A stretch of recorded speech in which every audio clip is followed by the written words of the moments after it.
Most people think the race to get rich is about speed. Who worked harder? Who took more risk? Who spotted the opportunity first? But that's not the race that decides the winners. Because in the real world, two people can do the exact same thing. Invest the same amount, earn the same returns, make the same smart decisions, and one of them will still end up rich years before the other. Not because they are smarter, not because they are luckier, but because of a rule no one explains. An invisible rule that quietly decides who gets rich first. And once you see it, you can't unsee it.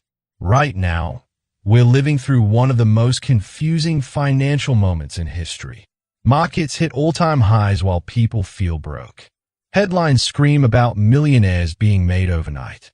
Social media turns every stock, coin, or startup into the next big thing.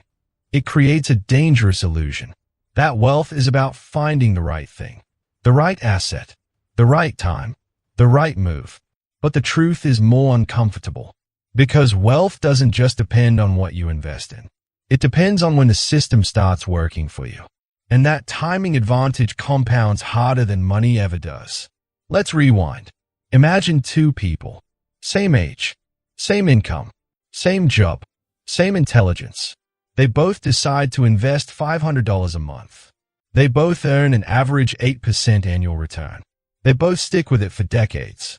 On paper, this should end the same. But it doesn't. One retires comfortably wealthy. The other doesn't. Why? Because one of them crossed an invisible threshold earlier. A point where money stops growing linearly and starts growing exponentially. Most people never reach it. Some reach it late. A few reach it early. And that timing changes everything. This rule isn't taught in school. It's not explained in investing apps. And it's rarely mentioned in financial advice videos. Because it doesn't sound exciting. It doesn't sell hope. But it governs almost every fortune you've ever heard of. The rule is simple to state, but brutal in practice. The person who reaches critical mass first wins. Not the person who makes the highest returns. Not the person who takes the biggest risks. The person who gets their capital engine running early enough. Let's talk about how that engine actually works. Most people think compounding is smooth. Put money in. Wait. It grows steadily over time. But compounding doesn't behave like a straight line. It behaves like a trapdoor. For years, almost nothing happens. Then suddenly, everything happens at once. If you graph it, the early years look pathetic. 5 years of saving and investing barely move the needle. 10 years feels underwhelming. Even 15 years can feel like failure. This is where most people quit. They assume the strategy is broken. They chase something faster. They reset to zero. But what they don't realize is that compounding only becomes visible after a certain point. Before that, you're doing the work without the reward. After that, the reward dwarfs the work. That transition point is the invisible rule. And it's not about time alone. It's about scale. Here's the uncomfortable math. An 8% return on $10,000 is $800 a year. An 8% return on $100,000 is $8,000. An 8% return on $1 million is $80,000. Same return. Completely different life. At small numbers, returns don't change your behavior. At large numbers, returns change your identity. And here's where the system quietly tilts. Once your assets produce more than your labor, your role in the economy changes. You stop trading time for money. You start letting money trade for you. That shift is subtle, but irreversible. And the people who cross it early get pulled forward by forces most people never feel. This is why the first $100,000 is so hard.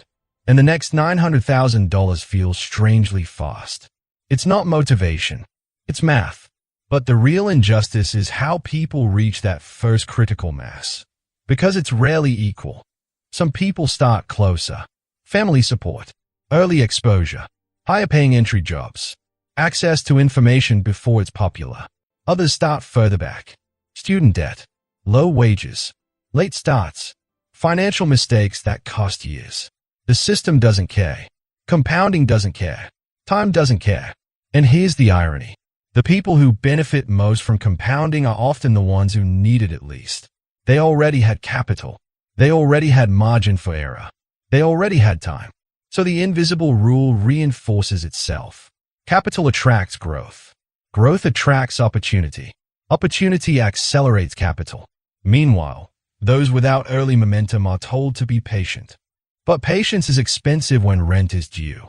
This is why two investors with the same skill can end up in completely different places. One hits critical mass at 35, the other at 55. Same strategy, different lives. And once you see this, the hype starts to look ridiculous. The obsession with finding the next big thing misses the point. It's not about discovering a magic investment. It's about surviving long enough to let compounding turn on. Most people aren't failing because they picked the wrong assets. They are failing because they reset before the invisible rule has a chance to work. They chase volatility instead of endurance, which is exactly what the system encourages. Fast gains get attention. Slow accumulation gets ignored. But slow accumulation is the only thing that actually works. This is why boring portfolios quietly outperform exciting ones. Why people who never touch their accounts often beat those who obsess over them. Why time in the market keeps winning over timing the market. Because the real game isn't returns. It's continuity. Every time you stop and restart, you push the critical mass further away. Every time you panic sell, you donate time back to the market. And time is the only thing you can't buy back. Now zoom out. This invisible rule doesn't just shape individuals. It shapes entire generations. Those who entered asset markets early, before prices exploded, experienced compounding in easy mode. Those who arrived later face higher buy-ins, lower margins, and longer timelines. Same effort, different outcomes. That's why wealth gaps feel permanent. Because once someone is past critical mass, downturns don't stop them. They slow them briefly, while downturns completely derail those still trying to get started. The system is asymmetrical. Upside compounds faster than downside hurts if you're already in the game. This is also why the phrase "get rich quick" is so seductive.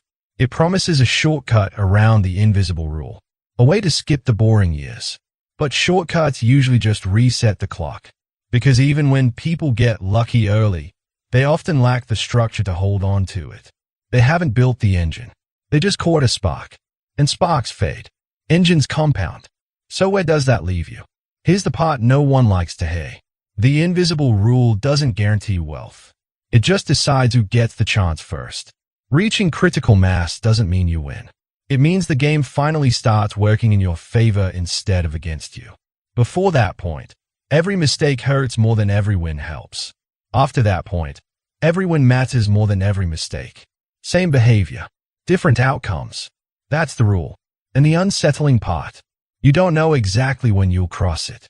There's no notification, no milestone alert, no headline moment. 1 year, nothing changes.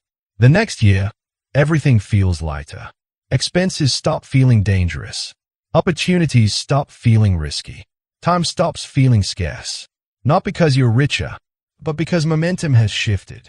So the real question isn't, what should I invest in? It's, how do I stay in the game long enough for the invisible rule to flip? Because once it does, the race looks very different. And here's the final thought to sit with. If wealth is mostly decided before it becomes visible, if compounding rewards timing more than talent, and if the system quietly favors those who reach critical mass early, then what does fair even mean in a financial world like this? And more importantly, where are you on that curve right now? And how much longer can you afford to step off it?